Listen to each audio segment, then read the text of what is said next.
Okey, hari ni saya nak terangkan perbezaan antara bass 5 string dan 4 string lah. Yang basic lah, tidak asas untuk orang yang nak belajar main bass kan. Dulu pun saya start awal main bass pun main 4 string lah, maknanya kita main standard E, A, C dan D. Tapi bila saya main dengan Rosino, which is music dia rock dan metal, kita kena ada sound yang agak heavy lah. Jadi kita gunakan 5 string.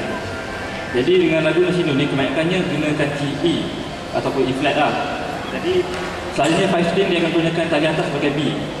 Jadi dengan Rosino saya akan tuning dia sebagai E. Maknanya saya akan guna tali yang sama dengan tali nombor 4 dalam 4 stringnya kita bass. Saya tuningkan sama dengan ni.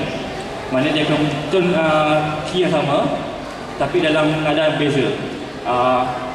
Contohnya, okey, kalau kata dalam lagu Pendekar Tangan Berapi saya mainkan intro tu dalam tali yang asal. Maknanya kita dapat dengar perbezaan antara tali ni dengan tali yang 5 string lah.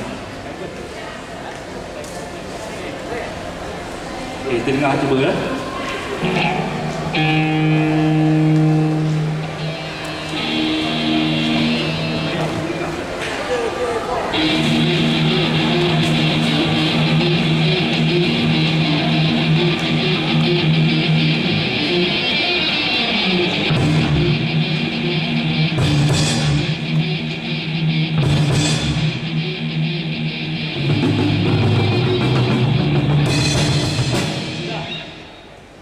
Jadi itu versi asalnya. Maknanya kalau kita guna standard tadi.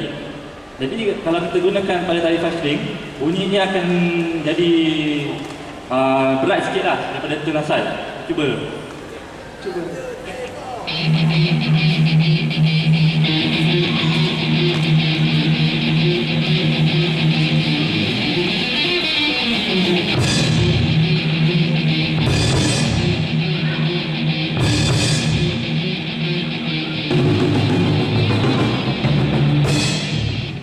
Jadi kita dapat dengar dia punya perbezaan antara bunyi bass tali biasa dengan tali 5 string.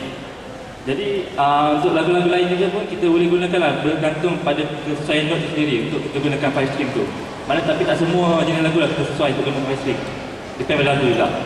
Jadi kita sekarang balik ke kita.